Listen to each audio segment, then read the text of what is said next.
The crystal chandeliers glittered brilliantly overhead, casting shimmering reflections on every polished surface. Silk-draped tables were adorned with pristine white orchids, and golden ribbons gracefully tied back luxurious velvet curtains that framed panoramic views of the sunset over the ocean. The wedding venue looked like something straight out of a magazine, a dazzling display of wealth, beauty, and extravagance, everything one might expect from a high-profile wedding. Yet, amidst all the glamour and celebration, I stood behind the sleek marble bar, dressed in the crisp white blouse and simple black skirt of serving staff, pouring champagne into sparkling flutes. My hands shook slightly, not from nervousness but from frustration, anger, and humiliation. I had tried to smile warmly at the guests, offering polite nods and courteous greetings, but the burning sting in my chest made each interaction harder than the last. The whispers were subtle at first, hidden behind soft laughter and amused glances. I pretended not to hear, not to notice the cruel smirks exchanged between my sister's closest friends or the pitying looks tossed my way from family acquaintances. I clenched my teeth, forcing composure, reminding myself that today wasn't about me. It was my sister's wedding, and my presence here, however degrading, was temporary. Then came the moment I dreaded the most. Music softened, a hush settled over the crowd, and my younger sister, Alicia, made her dramatic entrance. Alicia was stunningly beautiful in a gown that cost more than most people's annual salary, her radiant smile perfectly timed and flawlessly rehearsed. Her golden curls cascaded elegantly down her shoulders. Each step she took a calculated blend of grace and glamour. My sister, the bride, always got what she wanted, always basked in the spotlight, and today was her crowning moment. I watched from behind the bar, my chest tightening painfully. Our eyes met briefly, and her triumphant smirk sliced into my heart. Beside her stood Damien, her groom. Tall, wealthy, and equally as entitled as Alicia, he held her arm possessively, a confident grin stretching across his handsome face. The perfect couple, the perfect lie. As Alicia passed me, her voice low enough so only I could hear, she whispered venomously, "Make sure those drinks keep coming. You wouldn't want people to think you're slacking off again, would you?" Heat rushed to my cheeks, and I fought back tears. Her cruelty never surprised me, yet each jab still cut deep. Before I could react, Damien laughed mockingly, loud enough this time for nearby guests to hear clearly. "Don't mind her, everyone. She still needs the money. We're just doing her a favor." Laughter rippled through the crowd. My face burned with shame. I forced my lips into a tight smile, though inside, humiliation twisted like a blade. Alicia, encouraged by Damien's taunt, glanced around, eyes glittering with vindictive delight.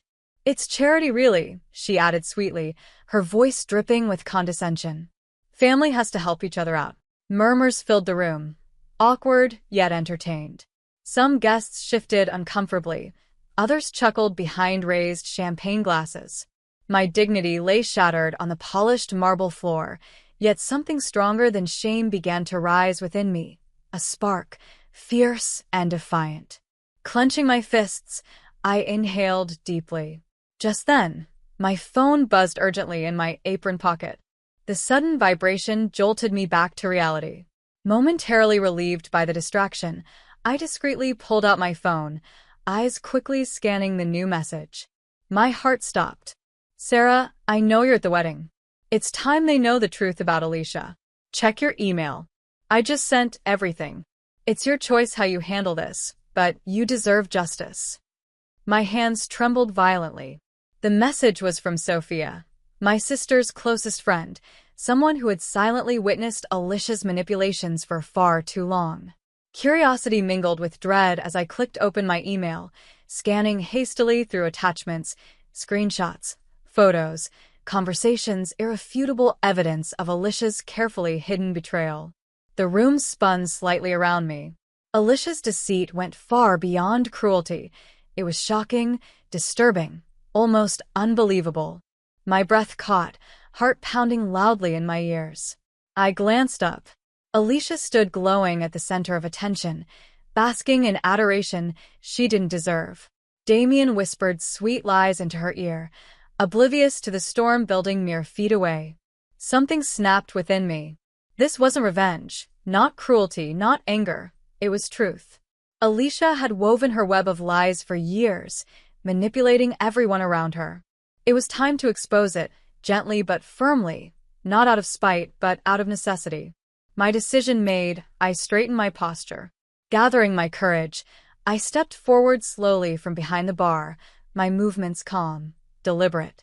The laughter and chatter gradually died down as eyes turned toward me, curiosity etched across every face. "What's she doing?" Alicia hissed, her face momentarily losing its composure. I met her gaze steadily, unflinching now. "I need everyone's attention," I called out clearly, voice stronger than I'd imagined. "There's something important you all should know." Alicia paled slightly, glancing nervously at Damien. "Sarah," she warned, her voice thinly veiled panic. "Don't do this." Ignoring her plea, I held up my phone. "Alicia, it's time everyone learned who you really are." The room was deathly silent. Damien stepped forward, irritation evident. "Sarah, this isn't funny. Put that away."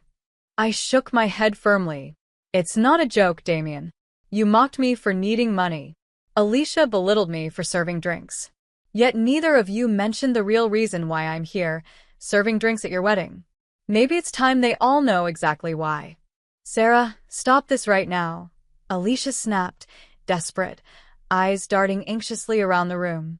I took a deep breath. "You both humiliated me publicly. Now you can face this publicly too." My voice cracked slightly, genuine emotion pouring through. "You see, Alicia convinced our father to remove me from his will, to leave me penniless. She lied, manipulated him, told everyone I betrayed the family. All of you believed her. But I didn't betray anyone. I sacrificed everything to protect this family, to protect Alicia, even though she didn't deserve it." Gasps rippled around us. Damien frowned deeply. "What are you talking about?" Slowly, deliberately, I swiped through the screens on my phone, heart racing as I raised it for all to see. "Sophia, thank you for finally telling the truth," I said softly, my eyes briefly meeting hers across the room. "These are the texts, messages, and photos that prove Alicia was embezzling from our family's business, lying to all of you, framing me for crimes I never committed. She manipulated all of us, especially you, Damien." Damien paled, turning sharply toward Alicia. "What is she saying, Alicia?" Alicia stumbled backward, her flawless facade crumbling rapidly. "No, she's lying." I shook my head sadly, compassionately even, despite everything. "I wish I was. But you chose this, Alicia. You turned everyone against me, forced me to take this job, humiliated me publicly. I won't do the same to you. I just want everyone here to finally see the truth." The room erupted into chaos, disbelief mingling with anger, confusion with betrayal. Guests crowded around, demanding answers, confronting Alicia. She shrank away from the tidal wave of judgment, her world collapsing before her eyes. Yet, as I watched Alicia's downfall unfold, I felt no triumph. Instead, there was relief, a deep, profound relief. Today wasn't about revenge. It was about finally reclaiming my truth, dignity, and respect. But my journey was far from over. The storm Alicia had unleashed years ago was only beginning to settle. Redemption awaited, but first, I had to face the turbulent path ahead, rebuilding my life from the wreckage she had left behind. And in that moment, surrounded by chaos and heartbreak, I knew one thing with absolute clarity. My life was finally mine again. A stunned silence filled the elegant ballroom. The joyful celebration had frozen completely, now replaced by a heavy, tense hush. Alicia stood motionless, her breath quickening, eyes darting nervously around the crowd.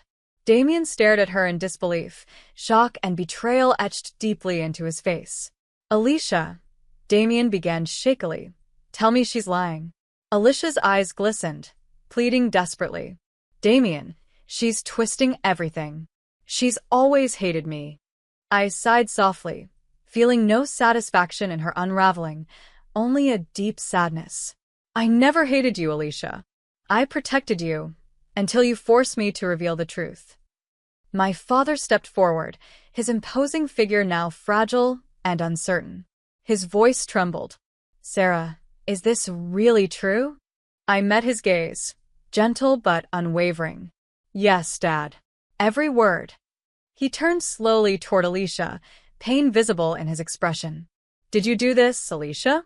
Did you lie to me, to all of us? Alicia's facade finally shattered. Her eyes fell, voice weak.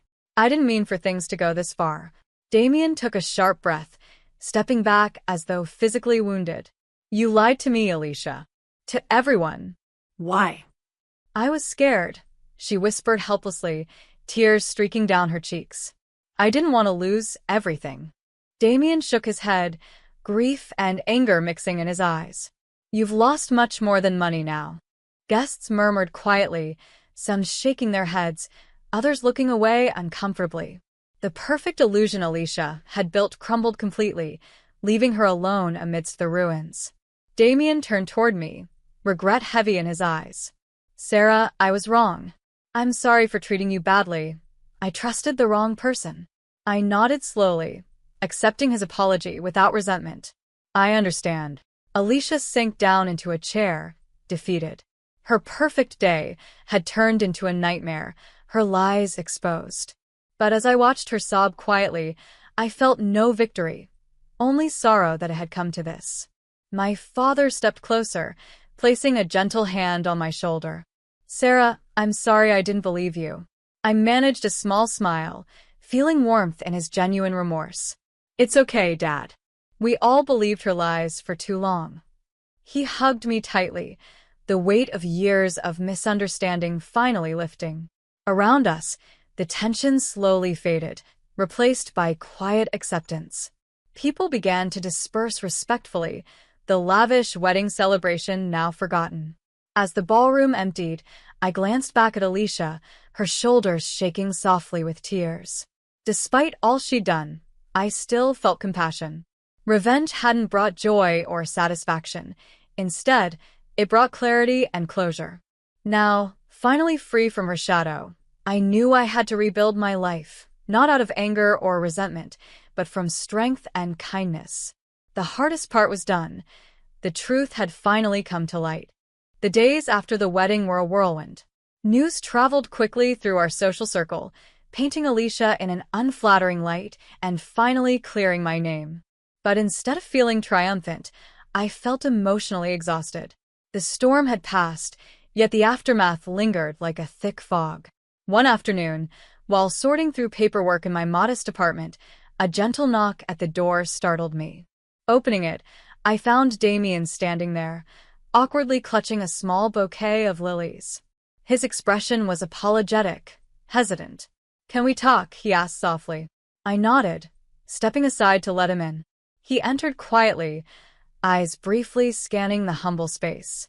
Silence stretched awkwardly between us until he broke it with a sigh.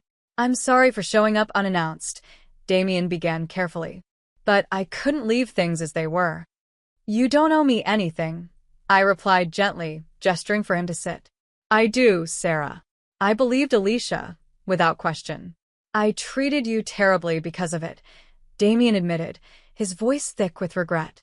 You deserve more than an apology. You deserve justice. His sincerity touched me. For the first time since the ordeal began, I felt truly seen. What Alicia did hurt, I confessed softly.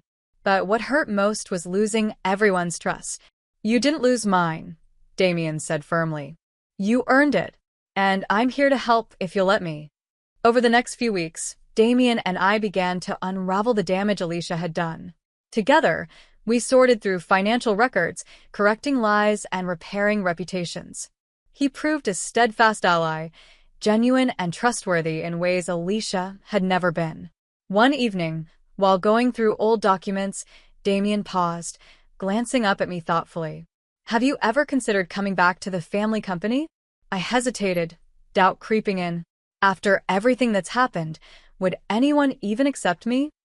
They will, Damien assured me earnestly. You showed integrity when it mattered most. People respect that. His encouragement sparked something deep within me, a quiet but powerful strength. Perhaps it was finally time to reclaim the life Alicia had stolen from me. Days turned into weeks, and with Damien's support, I stepped boldly back into the company, slowly rebuilding relationships and earning trust through hard work and transparency. Colleagues gradually welcomed me back, their initial caution giving way to genuine respect. Even my father watched with quiet pride, acknowledging the resilience I'd shown. One afternoon, as I finished preparing a presentation, Damien stopped by my office, smiling warmly. You've transformed this place, he remarked with admiration. People are finally seeing the real you. I felt a deep sense of fulfillment, one I'd never known before. Thanks to you. I couldn't have done this alone. He shook his head gently. You always had the strength, Sarah. I just reminded you it was there. His words resonated deeply. Damien wasn't just an ally anymore. He'd become a true friend. But just as life seemed to settle, another surprise arrived. Alicia appeared at my office door one evening, looking worn, humbled, and vastly different from the woman she once was. Sarah, she whispered, eyes sincere and vulnerable. I came to apologize, not expecting forgiveness, just hoping you'll hear me out. I studied her silently, feeling compassion rather than anger. The wounds she inflicted were deep, yet seeing her remorse eased something inside me. Come in, Alicia, I said gently, opening the door wider. Let's talk. In that quiet conversation, honesty flowed freely between us. Alicia admitted her jealousy, her fear, her insecurity, all things she'd hidden behind arrogance and manipulation. Tears fell as she spoke, her regret genuine and palpable. I ruined everything, she admitted, voice trembling. But most of all, I ruined us. I miss my sister. I reached out cautiously, gently holding her hand. You hurt me deeply. But it doesn't mean we can't heal. It'll take time, but we're still family. She nodded slowly, relief softening her features. Thank you. That night, as Alicia left, I realized the power wasn't in revenge. It was in forgiveness. Reclaiming my truth had freed me, but forgiving her had healed me. Now, standing stronger than ever, I understood my journey had always been about finding strength within kindness, dignity within truth, and growth within forgiveness. For the first time in years, my future felt brighter, filled with possibilities I'd almost forgotten were possible. After Alicia's visit, something shifted in my heart. Forgiveness wasn't easy, but it felt right. Slowly, Alicia and I began to reconnect. Our conversations were cautious at first, small steps toward healing years of pain. Damien continued to support me, his presence reassuring and steady. As we spent more time together, a quiet warmth began to grow between us. It felt natural, genuine, a stark contrast to what I'd known before. One evening, Damien invited me to dinner. Under the soft glow of candlelight, he spoke sincerely. Sarah, knowing you has changed me, he admitted quietly. You've shown me strength, honesty, and compassion. I want to be part of your future. His words touched something deep inside me. I feel the same, I replied softly. But Alicia, he nodded, understanding my hesitation. I ended things respectfully with Alicia. She knows my feelings, and she gave me her blessing, genuinely. Relief flooded through me. Alicia's blessing was something I didn't expect, but it made everything feel right. In the months that followed, Alicia slowly rebuilt her own life, humble and sincere in her efforts. The family gradually forgave her, allowing her to mend bridges she'd once burned. One afternoon, Alicia and I met at a small cafe. She looked healthier, stronger. I want you to know how proud I am of you, she said earnestly. You've rebuilt your life with grace. You deserve happiness with Damien. Her sincerity warmed my heart. Thank you, Alicia. Your blessing means more than you know. Our relationship would never be perfect, but it felt authentic for the first time in years. Life had finally settled into something hopeful. Damien's love, Alicia's genuine change, and my own newfound strength created a path forward, one built on trust and forgiveness. I learned revenge wasn't about anger or humiliation. True victory came from kindness, courage, and the quiet strength to forgive. Now, as I looked toward the future, I felt confident, strong, and ready to embrace whatever came next. A year later, our family gathered again, this time for my own wedding. The day was bright, hopeful, and filled with genuine joy. Alicia stood by my side as my maid of honor, her eyes glowing with sincere happiness. Her transformation had been slow, but real. As I stood at the altar with Damien, our vows reflected not just our love but our journey, built on forgiveness, honesty, and understanding. After the ceremony, Alicia approached me, emotional but smiling. "You deserve this," she whispered warmly. "I'm grateful you let me back into your life." I hugged her gently. We both needed a second chance. My father watched proudly, his eyes misted with joyful tears. He had regained 2 daughters, stronger, wiser, and truly united. The wedding wasn't just about love. It symbolized the healing we'd all undergone. My journey had taught me the greatest strength comes from kindness, truth, and forgiveness. Revenge fades quickly, but redemption and compassion last forever. As Damien squeezed my hand gently, I knew my heart was finally at peace. Life had given us all a chance to rebuild, to find happiness beyond pain, and to cherish bonds deeper than ever before. And for the first time, the future felt truly beautiful. It all started with a gust of wind that blew open the door of the tiny cafe, causing heads to turn. Amelia stepped inside, clutching her coat tightly against the cold. Her heart pounded as she scanned the room, her nerves threatening to get the better of her. She wasn't sure what to expect from this blind date. Her best friend Leah had set it up, insisting it would be fun, a change of pace for her. Amelia spotted a table near the center of the cafe with a lone man sitting at it, engrossed in his phone. Assuming it was him, she squared her shoulders and approached. She wasn't going to let her nervousness get the better of her. "Hi," she said, her voice slightly breathless as she pulled out the chair. "Sorry if I'm a little late. Traffic was insane." The man looked up, startled. He had piercing green eyes, and his expression shifted from confusion to surprise. "Oh," he said, setting his phone down. "You must be Amelia," she offered quickly, smiling nervously. "Leah probably told you about me." He hesitated for a moment, his gaze studying her carefully. "Right, Amelia? Of course." He gestured for her to sit, and she did, her cheeks warming under his intense stare. They began talking, and Amelia couldn't help but notice that he seemed different from what she had imagined. He wasn't overly friendly, but his voice carried an air of authority and charm. As the conversation continued, she found herself oddly drawn to him, even though something about the situation felt slightly off. When the waiter came to take their orders, the man looked up with a smirk. "Order whatever you like," he said, his tone casual yet commanding. Amelia glanced at the menu, flustered. "Oh, I don't need anything too fancy," she said, trying to keep her nerves in check. "Trust me," he said, leaning back in his chair. "You deserve to enjoy yourself." She felt her cheeks flush again, her embarrassment mingling with intrigue. Something about him felt out of place, a strange magnetism that she couldn't ignore. Still, she brushed it off. Leah had said this blind date would be memorable, and maybe this was just what she needed. The conversation became surprisingly easy as they talked about hobbies, work, and little things that made them laugh.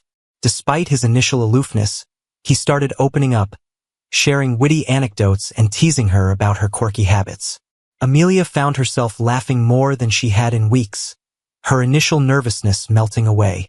But as the date progressed, there were moments when she caught him staring at her, his expression unreadable. It sent a shiver down her spine, though she couldn't tell if it was from unease or attraction. Finally, after nearly an hour, he leaned forward and rested his elbows on the table.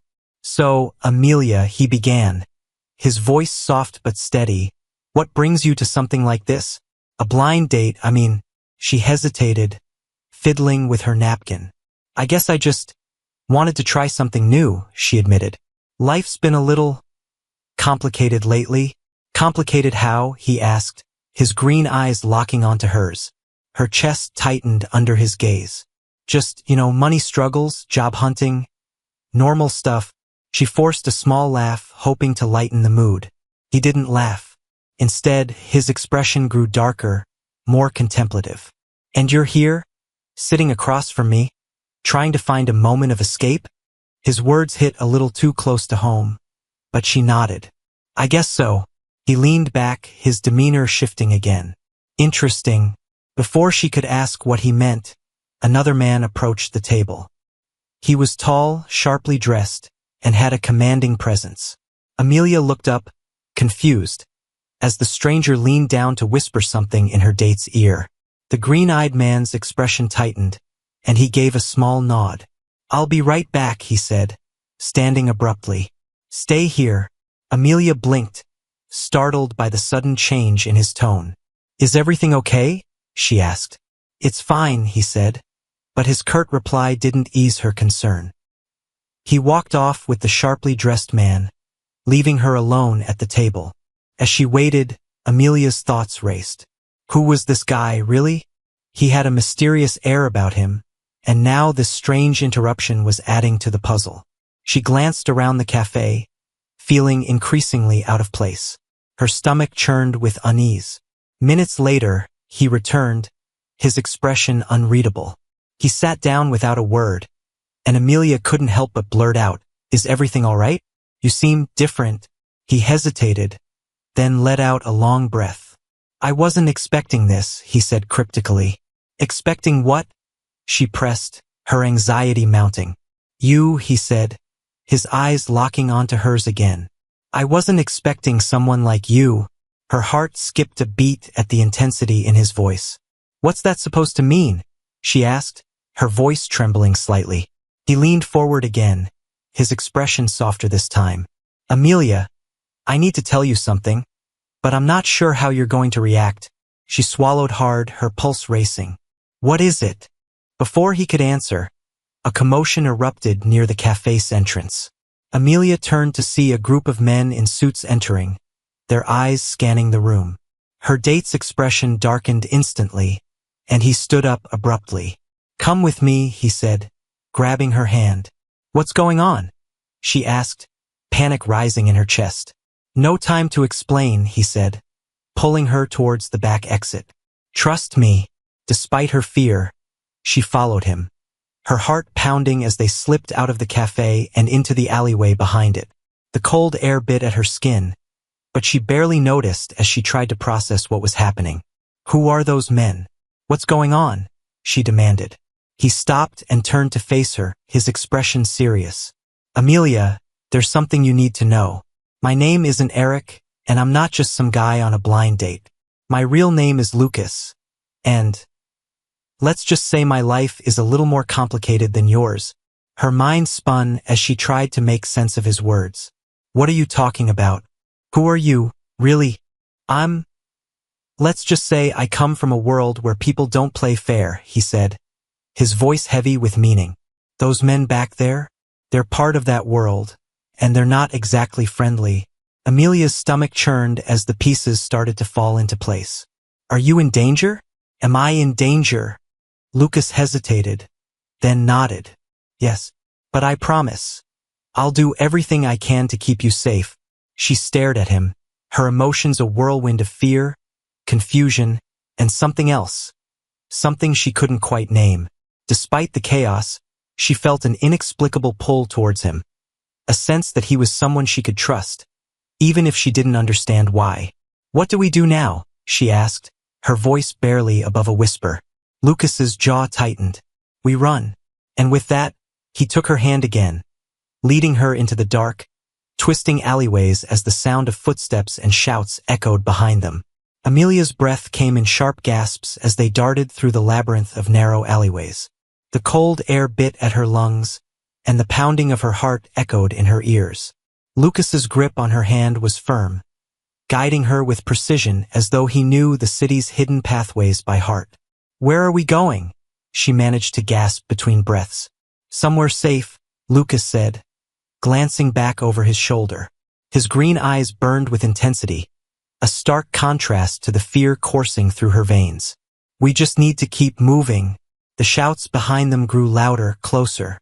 Amelia's legs burned, but she didn't dare slow down. Lucas led her around another corner, through a cluttered courtyard, and into what appeared to be an abandoned building. He pushed the door open and quickly pulled her inside, shutting it behind them with a quiet but decisive click. "Stay quiet," he whispered, pressing a finger to his lips. His chest heaved with exertion, but his expression remained calm and calculated. Amelia nodded, her back pressed against the cold, damp wall as she tried to steady her breathing. The building smelled of mildew and decay, and the dim light barely illuminated their surroundings. Lucas peeked through a crack in the boarded-up window, his jaw tight. "What's happening?" Amelia finally whispered, her voice trembling. "Who are those men, and why are they after you?" Lucas turned to her, his expression softening ever so slightly. "They're after me because of who I am, or rather what I represent." "That's not an answer," she said, her frustration momentarily outweighing her fear. "You owe me an explanation. You dragged me into this." He let out a heavy sigh, running a hand through his dark hair. "All right, but you're not going to like it.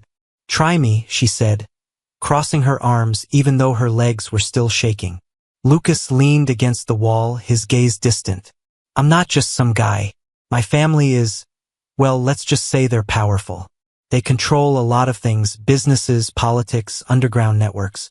And because of that, there are people who want to see us destroyed." Amelia stared at him, her mind reeling. "You're part of a crime family?" His lips twitched into a humorless smile. "That's one way to put it. But I'm not like them. I left that world behind years ago. I wanted a normal life, away from all the power struggles and violence." She couldn't believe what she was hearing. "Then why are those men after you?" "Because leaving isn't as simple as saying goodbye," Lucas said bitterly. "There are people who think I know too much, people who see me as a threat even though I've done everything to stay out of their way. Tonight was supposed to be a normal evening, a chance to forget about all of it, just for a little while." Amelia's stomach churned. "And you picked a blind date for that?" "I didn't pick it," he said with a shrug. "My friend thought it'd be good for me. I didn't expect. Well, you." Her heart fluttered despite the chaos surrounding them. "What about me? I didn't expect someone like you to make me feel." He hesitated, his eyes locking onto hers. "Like maybe there's still something worth fighting for." Amelia's breath caught in her throat. Despite everything, his dangerous world, the fear pounding in her chest, there was something undeniable between them. But before she could respond, a loud crash echoed from outside, and her fear came rushing back. "They found us," Lucas said, his voice low and tense. "We need to move." He grabbed her hand again, and they slipped out through a side door just as the sound of heavy footsteps reached the front of the building. They ran through the dark streets, the tension between them thick as they tried to stay ahead of their pursuers. Finally, they reached an old warehouse on the outskirts of town. Lucas guided her inside, locking the door behind them. The space was vast and empty, the air thick with dust. Amelia leaned against a metal beam, her body trembling with exhaustion. "Are we safe here?" she asked, her voice barely above a whisper. "For now," Lucas said, his eyes scanning the room. "They won't think to look here right away. This place was important to me once." Amelia frowned. "Why?" He hesitated, then said, "It belonged to my mother. Before everything went wrong." The raw emotion in his voice took her by surprise. For the first time, she saw a vulnerability in Lucas that made him seem more human, more real. "What happened to her?" she asked gently. "She died," he said simply, his gaze distant, caught in the crossfire of a world she didn't belong to. "Just like you." The weight of his words hit her hard. "I'm sorry," she said, her voice soft. He turned to her, his expression unreadable. "That's why I left. I didn't want anyone else to get hurt because of me." But now, he paused, his green eyes searching hers. Now, I don't know if I can keep you safe. Amelia stepped closer, her fear mingling with a newfound determination. I don't need you to protect me, Lucas. I just need you to be honest with me. He stared at her for a long moment, then nodded. All right, here's the truth. I don't want you to leave. Even though it's dangerous, even though it's wrong, I can't let you go. Her heart pounded as she met his gaze. Then don't, she said, her voice steady despite the chaos swirling around them. For a moment, the world seemed to stand still. Then, Lucas closed the distance between them, his hand gently cupping her face as he pressed his forehead to hers. You don't know what you're getting into, he murmured. Maybe not, she whispered back. But I'm willing to find out. Before either of them could say more, the sound of distant sirens shattered the moment. Lucas's expression hardened. They're getting closer. We need to figure out our next move. Amelia nodded, her resolve strengthening. Whatever came next, she knew one thing for certain. She wasn't going to run anymore. Together, they would face whatever danger lay ahead, and maybe, just maybe, find a way to survive. Lucas quickly began pacing the warehouse, his sharp eyes scanning for anything they could use. Amelia watched him, her nerves jangling with tension, but she refused to let fear overwhelm her. She had come too far to back down now. What's the plan? She asked, trying to sound steady. Lucas paused, his hands on his hips as he exhaled deeply. We need to get out of the city. They've got resources, contacts, and eyes everywhere. Staying here is suicide. Her stomach sank. Out of the city? But where would we even go? He gave her a small, wry smile. I've got places. Safe houses. Connections I can still trust. I think. But it won't be easy. Amelia folded her arms tightly across her chest, trying to ignore the fear bubbling under the surface. Then let's go. The sooner, the better. He frowned, stepping closer. Amelia, this isn't just running from the law or avoiding a bad date gone wrong. These people will stop at nothing to take me down. And now that you're with me, they'll see you as leverage. I need you to be sure, absolutely sure, that you want to come with me. She met his intense gaze, her own resolve hardening. I've never been more sure of anything. I'm not leaving you, Lucas. His jaw tightened, and for a moment, his mask of control slipped, revealing a flicker of vulnerability. All right, he said finally. Then we move now. The night swallowed them as they slipped out of the warehouse, sticking to the shadows. Lucas led the way, his movements precise and silent. Amelia followed closely, her heart pounding with every step. They avoided main streets, cutting through back alleys and quiet neighborhoods, until they reached a nondescript black SUV parked under the cover of a large tree.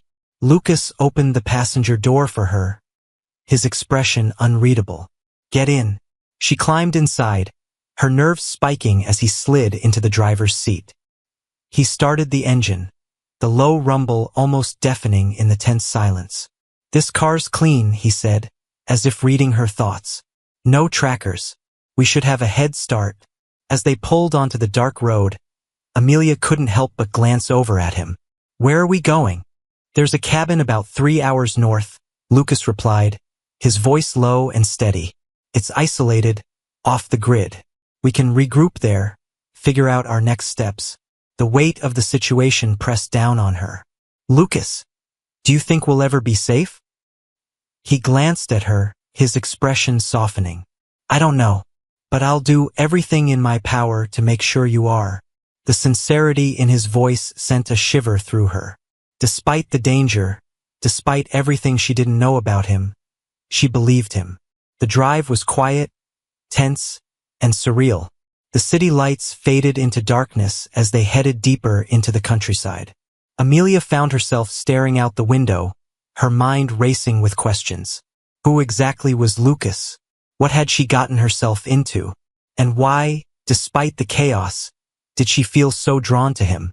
Her thoughts were interrupted when Lucas suddenly slowed the car, pulling onto the shoulder of the deserted road. He killed the engine and turned to her, his expression serious. What's wrong? She asked, her pulse spiking. I think we're being followed, he said grimly. Amelia's blood ran cold. What do we do? Lucas reached under his seat and pulled out a sleek black pistol, checking the chamber with practiced ease. Stay in the car. Lock the doors. If anything happens, you drive. Don't stop, don't look back. Do you understand? Her heart hammered in her chest.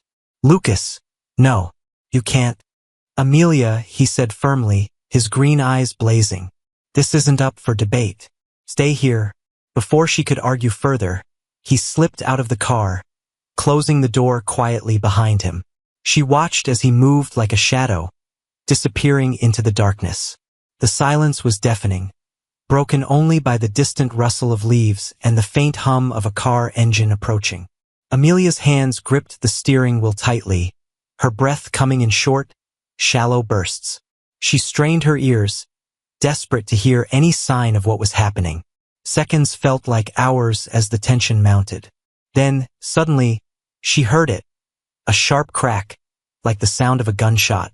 Her heart leaped into her throat. Panic surged through her, but before she could act, the driver's side door flew open, and Lucas climbed back in, his face tense but unharmed. Drive, he ordered. Without hesitation, she started the car, her hands trembling as she pulled back onto the road. What happened? She asked, her voice shaking. I took care of it, he said shortly, his gaze fixed on the rearview mirror. We're clear. For now. She didn't press further, but the weight of his words hung heavy between them. Whatever taking care of it meant, she knew it wasn't good. Still, she couldn't deny the relief flooding through her at the sight of him unharmed. They drove in silence for another hour, the tension slowly giving way to exhaustion. By the time they reached the cabin, Amelia felt like she could collapse. The small, rustic structure was nestled deep in the woods, surrounded by towering trees and complete silence. Lucas parked the car and led her inside, locking the door behind them. The interior was simple but cozy, with a fireplace, a worn sofa, and a small kitchen. He handed her a blanket and gestured toward the couch. Get some rest, he said, his voice softer now. You've been through enough for one night. What about you? She asked, concern flickering in her eyes. I'll keep watch, he said simply, his tone leaving no room for argument. As she curled up on the couch, exhaustion finally overtaking her, she couldn't help but wonder what the future held. Lucas's world was dangerous, unpredictable, and nothing like the life she'd known. But as she drifted off to sleep, one thought remained clear. She wasn't going to abandon him. Not now. Not ever. The fire crackled softly in the cabin, its warmth pushing back the chill of the night. Amelia woke to find Lucas sitting in a chair by the window, the gun resting in his lap. His eyes were distant, scanning the dark woods outside. For a moment, she just watched him, the weight of the night settling heavily on her. You didn't sleep, she said, her voice hoarse. He glanced at her, a faint smile tugging at his lips. Didn't have the luxury. She sat up, wrapping the blanket around her shoulders. You can't keep doing this. You can't shoulder all of this on your own. Lucas looked at her, his green eyes weary but filled with something she couldn't quite place. I've been doing this my whole life, Amelia. Protecting the people I care about. It's just what I know. The vulnerability in his voice caught her off guard. For all his strength and confidence, Lucas was just a man, flawed, burdened, and trying to do the right thing in a world that seemed determined to pull him under. She stood and crossed the room, sitting on the arm of his chair.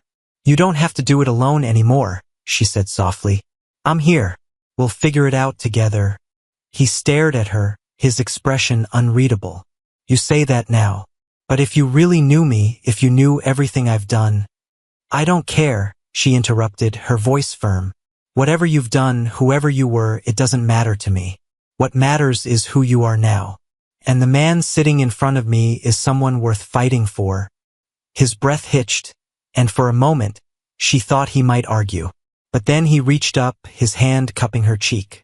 You have no idea what you've gotten yourself into, he said, his voice low. Maybe not, she admitted. But I don't care.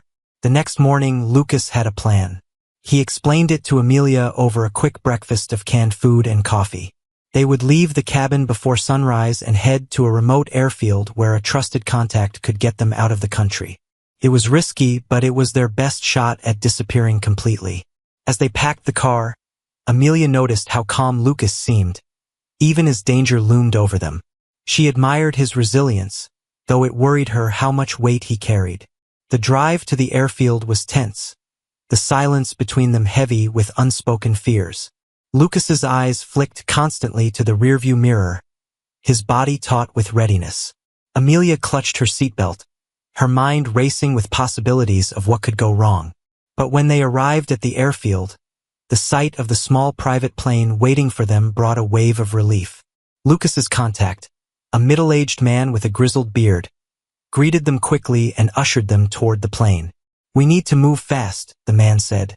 "You've got maybe 10 minutes before someone catches on." Lucas nodded and helped Amelia into the plane. As she climbed aboard, her stomach churned with a mix of hope and dread. Was this really the end of the nightmare? Could they finally escape? But just as Lucas was about to climb in after her, the sound of tires screeching on gravel filled the air. Amelia turned to see 3 black SUVs skidding to a stop at the edge of the airfield. Men in suits poured out, guns drawn. "Go!" Lucas shouted to the pilot. "Get her out of here!" "No!" Amelia screamed, grabbing his arm.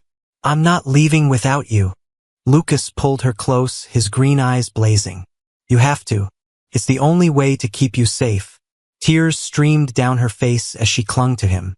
"Lucas, please, don't do this."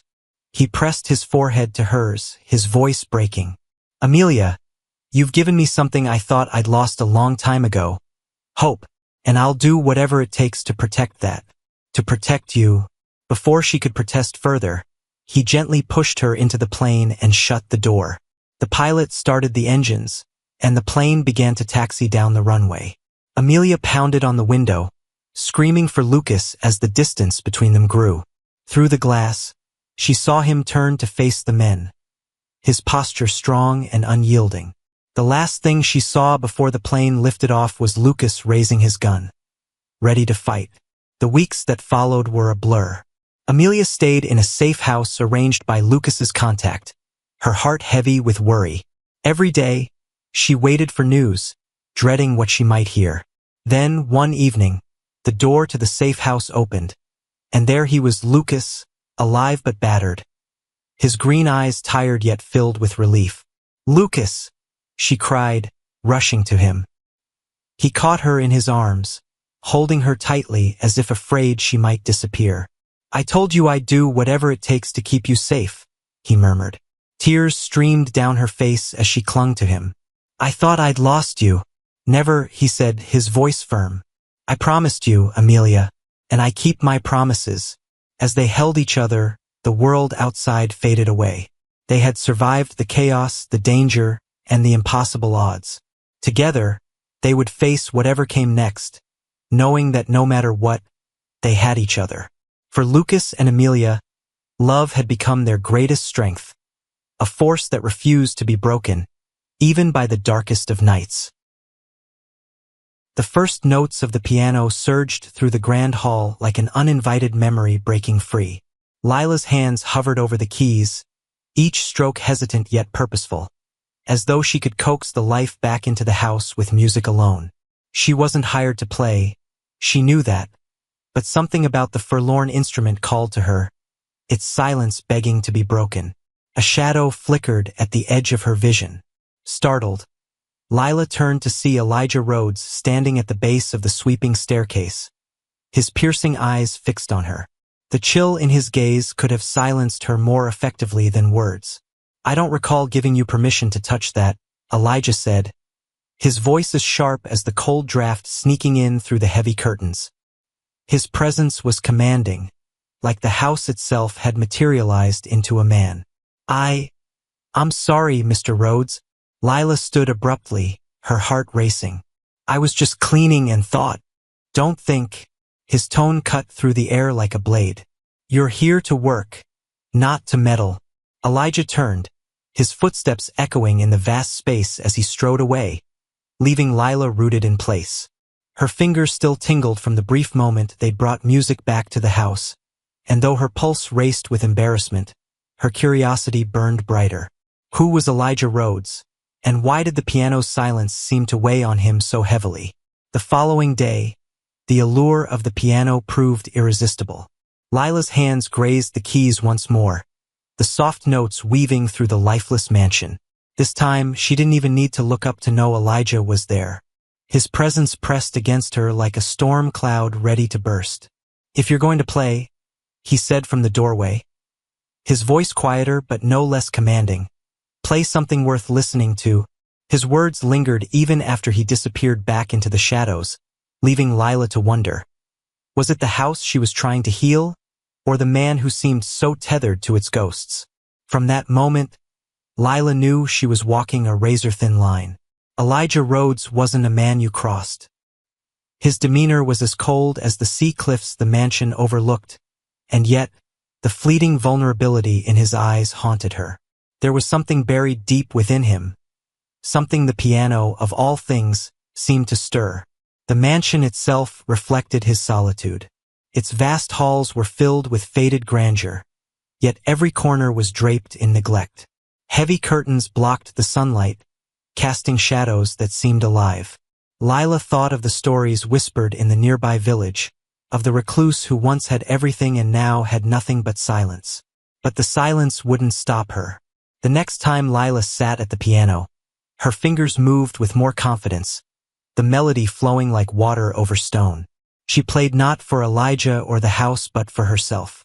Music had always been her anchor, even when life felt like it was unraveling. She was so immersed that she didn't hear Elijah's approach. "You've been holding back." His voice startled her, breaking the spell. Lila turned sharply, finding him seated in one of the high-backed chairs by the fire. His posture was casual, but his gaze was anything but. It was like he was dissecting her, trying to understand what had brought her into his world. "I didn't think you liked the piano," she ventured cautiously, her voice trembling slightly. Elijah leaned back, the flickering firelight casting sharp angles across his face. "I don't. But I'd rather hear it played properly than butchered." It wasn't praise, but it wasn't a scolding either. Something about his guarded tone intrigued her. The man who barely spoke, who avoided the world, was staying in the room instead of walking away. Encouraged, Lila let her fingers find their place on the keys again. She began to play something softer, more melancholic. As the notes filled the space, she dared a glance at him. His eyes were closed, his expression uncharacteristically peaceful, as though the music had momentarily freed him from whatever shadows clung to his soul. When she finished, he opened his eyes but said nothing. The silence was heavier than before, but it felt different now, charged with something unspoken. "Why do you hate it?" Lila asked quietly, her fingers brushing the keys as if they might shield her from his wrath. His jaw tightened, and for a moment, she thought she had overstepped. But then he exhaled, the sound laced with a weariness she hadn't heard before. "It's not the music I hate," he said finally. "It's what it reminds me of." Lila didn't push further. She simply nodded, as if to say she understood. But the truth was she didn't, not yet. All she knew was that this man, so hardened and unreachable, carried a pain so deep it seeped into every corner of the house. The next few weeks blurred into a strange rhythm. Lila worked diligently, cleaning and organizing the neglected mansion, but her evenings always ended at the piano. The melodies she played filled the air with something the house had been missing for years: life. And Elijah, despite his gruff demeanor, began to linger. Sometimes he sat silently by the fire, his eyes distant. Other times he would offer clipped comments about her playing, never kind but never cruel either. It was as if the music was drawing him out of whatever abyss he had retreated into. One rainy evening, the storm outside raged with a fury that made the windows rattle. Lila, undeterred, played a hauntingly beautiful piece that matched the tempest's mood. She didn't notice Elijah standing at the doorway until she finished. "That was her favorite," he said, his voice barely audible over the rain. Lila turned to face him, her breath catching at the raw emotion in his eyes. This wasn't the cold, distant man she had come to expect. This was someone grieving, someone haunted. Her? Lila asked softly, not daring to push too hard. Elena, he said after a long pause. My wife. The words hung in the air like a confession, heavy with years of silence. Elijah crossed the room, his steps slow and deliberate, until he stood by the piano. His hand brushed against the keys, and for a moment, Lila thought he might play. But instead, he withdrew, his fingers curling into a fist. She used to play every morning, he continued, his voice cracking. This house felt alive then. Now it was a mausoleum. He didn't need to say it. Lila could feel the weight of his loss, the way it had consumed him and left him a hollow shell. You don't have to live like this, she said gently, standing to face him. Elena wouldn't want you to. His eyes snapped to hers, a flicker of anger flashing across them. Don't pretend to know what she'd want. I don't, Lila admitted, her voice steady. But I know what it's like to lose someone. And I know that shutting the world out doesn't make it hurt any less. For a moment, she thought he might lash out, but then something in him softened. He turned away, his shoulders slumping as though the weight he carried was finally too much. Why do you care? He asked quietly. Lila hesitated before answering. Because no one deserves to live in silence. Her words lingered long after she left the room, the sound of the storm outside the only thing filling the void. Over the following days, something shifted in the mansion. It was subtle at first, a curtain pulled back to let in the light, a chair by the fire no longer abandoned. Lila noticed the changes but said nothing. She simply played, her music threading through the house like sunlight breaking through storm clouds. Elijah's presence grew less elusive. He began joining her in the evenings, sometimes sitting by the fire, other times standing near the piano as though debating whether to engage. The conversations between them, though sparse, became more open. Each exchange was like a cautious step across a crumbling bridge. One evening, Lila found herself lingering by the library after finishing her chores. The room, like much of the house, bore the weight of years of neglect.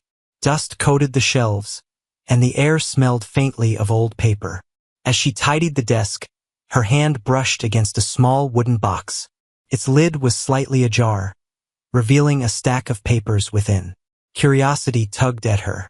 Carefully, she opened the box and found sheet music, handwritten and unfinished. Beneath it were letters, their edges frayed from age.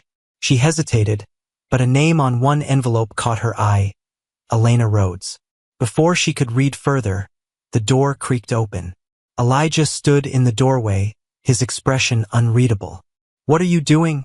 He asked, his tone low and controlled, but his eyes betrayed a flicker of vulnerability. I was just organizing, Lila stammered, stepping back from the desk. I didn't mean to pry. Elijah crossed the room and picked up the box, his movements slow, almost reverent. He held it for a moment, his fingers tracing its edges. She used to write music, he said quietly, his gaze fixed on the contents. Every note, every word. It was her way of making sense of the world. Lila watched him carefully. And you kept it all this time? I couldn't bring myself to throw it away, he admitted. But I couldn't look at it either. The silence that followed felt heavier than any words could have. Finally, Elijah set the box back down, his shoulders sagging under an invisible weight. You shouldn't have to keep running from it, Lila said softly. Her music could still bring something beautiful into this house. Elijah's lips pressed into a thin line. You don't understand, he said, his voice tight. Every note reminds me of what I've lost. And every silence does too, Lila countered, her tone gentle but firm. Maybe it's time to let the music heal you instead. For the first time, Elijah didn't argue. He simply nodded, a small, almost imperceptible motion, and left the room. That night, Lila couldn't shake the image of Elijah holding the box, his pain so raw it was palpable. She sat at the piano, her hands trembling slightly as she began to play. The piece she chose was one of the unfinished compositions she had glimpsed in the box, pieced together by instinct and memory. The melody was haunting, filled with longing and love. It felt as though Elena herself were speaking through the keys. Her voice carried on the music. Lila played with her eyes closed, pouring every ounce of emotion into the piece. When she finished, the silence that followed was almost deafening. She opened her eyes to find Elijah standing in the doorway, his expression unreadable. "That was hers," he said, his voice barely above a whisper. Lila nodded. "I wanted to bring it back to life." Elijah stepped closer, his eyes locked on the piano. For a moment, it looked as though he might say something, but instead he sat down beside her. His hand hovered over the keys before finally pressing one. The sound was hesitant, but it resonated through the room. "She used to play this for me," he said, his voice trembling. "It was her way of telling me everything she couldn't say with words." Lila didn't respond. She simply began to play again, guiding the melody until Elijah joined in, his notes clumsy but heartfelt. Together, they filled the mansion with music, the walls reverberating with life for the first time in years. From that night on, the house began to transform. Elijah opened the curtains, letting sunlight spill into the once dark rooms. Lila tended to the overgrown garden, reviving the roses that had withered under neglect. And each evening, they played together at the piano, the melodies weaving a bond neither of them could have anticipated. But healing wasn't linear. Elijah had his moments of withdrawal, days when the weight of his grief pulled him back into the shadows.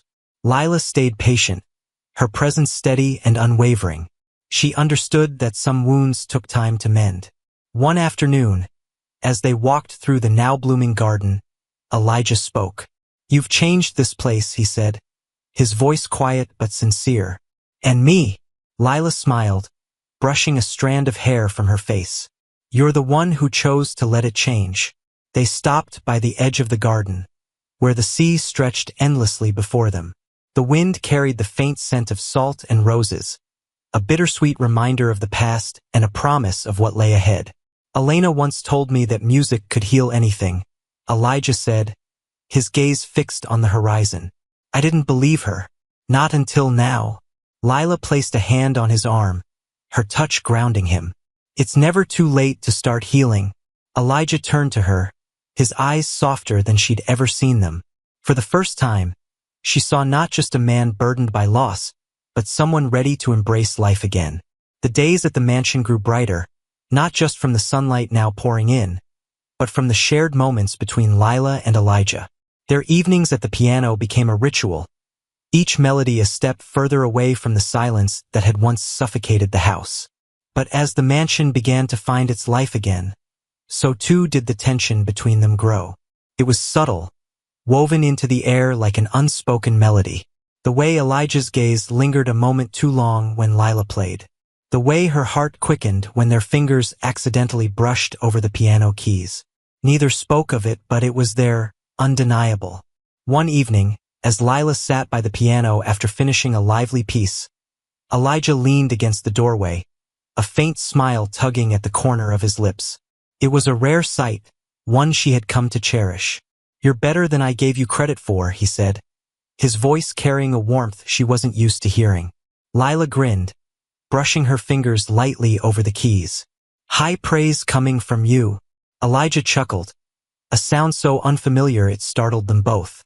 He walked over and sat beside her, his movements less guarded than they used to be. For a moment, they sat in silence, the space between them charged. "There's something I want to show you," Elijah said suddenly, standing and extending a hand. Lila blinked, her heart skipping at the unexpected gesture. "Where?"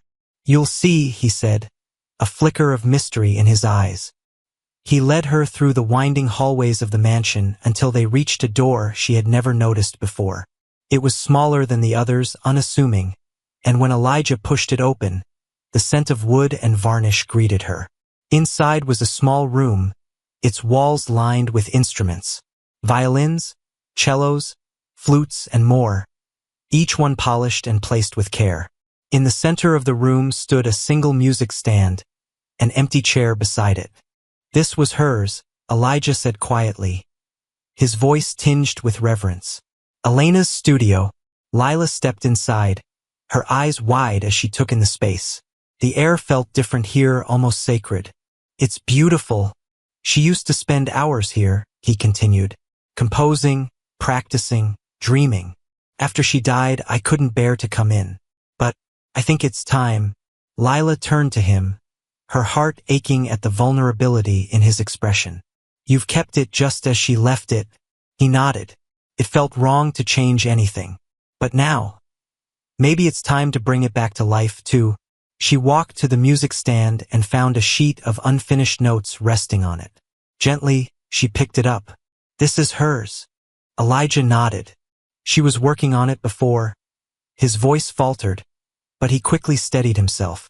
Before everything changed, Lila studied the notes, her mind already piecing together the melody.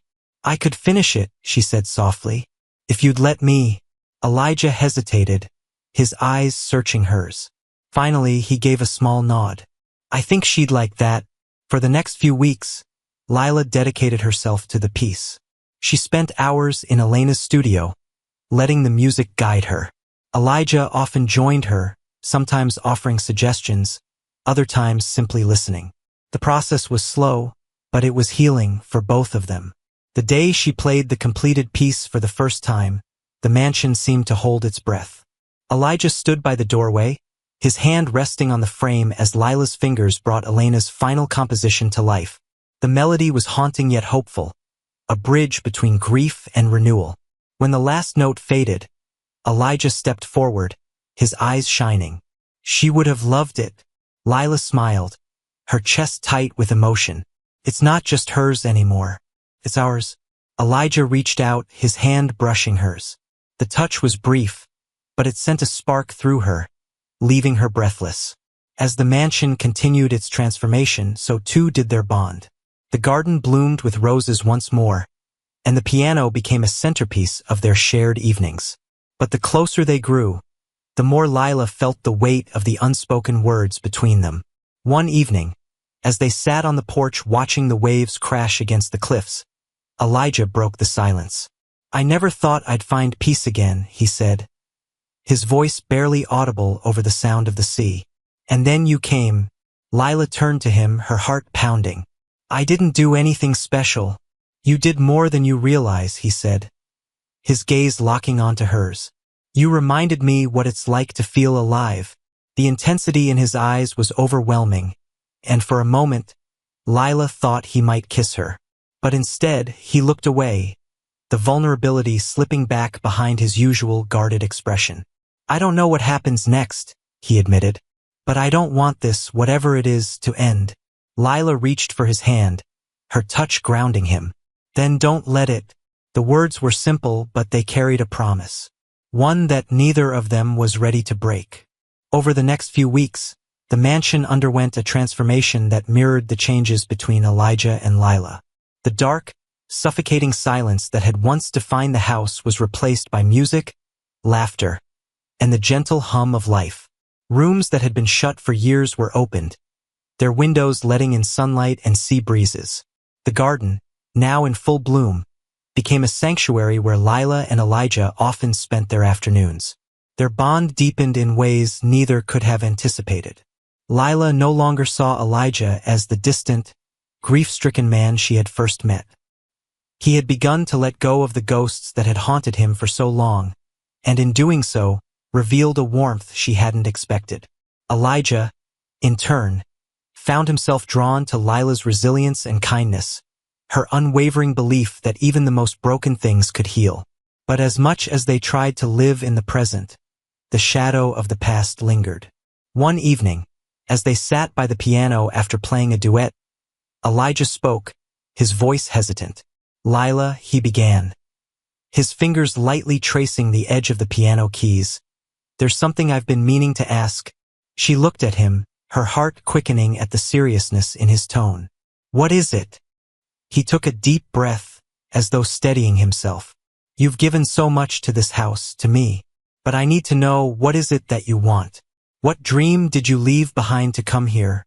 The question caught her off guard. She had spent so much time helping Elijah rebuild his world that she hadn't stopped to think about her own. I used to dream of becoming a pianist, she admitted, her voice soft. But life had other plans. Elijah nodded, his expression thoughtful. And if you had the chance to pursue it again? Lila hesitated. I don't know. It feels so far away now. It doesn't have to be, he said firmly. You've already brought music back to this house. I think it's time you let it back into your life.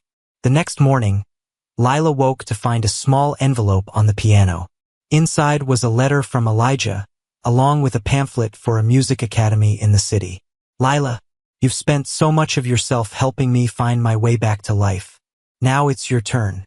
The academy is ready to take you as a student, and I'll support you every step of the way.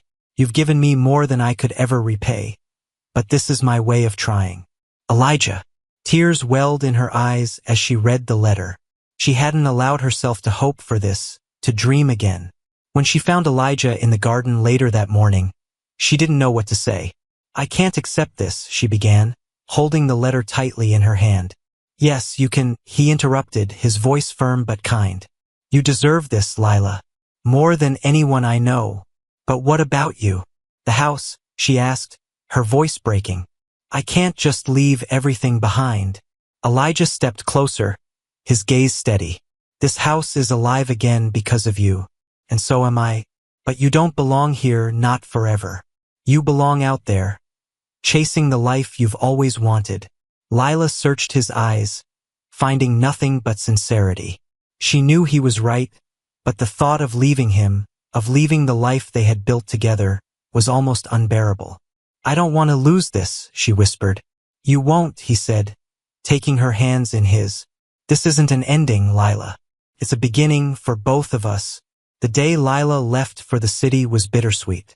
The entire village gathered to see her off, their well wishes and hugs a testament to the impact she had made. Elijah stood apart from the crowd, his usual stoic demeanor hiding the emotions swirling beneath the surface. As the car pulled up, Lila turned to him, her heart heavy. Thank you, Elijah, for everything. He smiled faintly, his eyes soft. You don't have to thank me. Just promise me one thing. What? Don't forget what you've taught me. That even the darkest places can find light again. Tears threatened to spill as she nodded. I won't. He stepped closer, hesitating for only a moment before pulling her into a tight embrace. You'll always have a place here, Lila, no matter what. As she drove away, Lila looked back at the mansion one last time. It stood tall against the horizon, no longer the dark, desolate place it had once been. And though her heart ached, she knew this wasn't truly goodbye. Months passed, and Lila thrived at the academy. Her talent blossomed under the guidance of skilled instructors, and she found herself performing on stages she had only dreamed of before. Each time she played, she thought of Elijah, of the house, and of the journey that had brought her here. Elijah, meanwhile, continued to rebuild his life.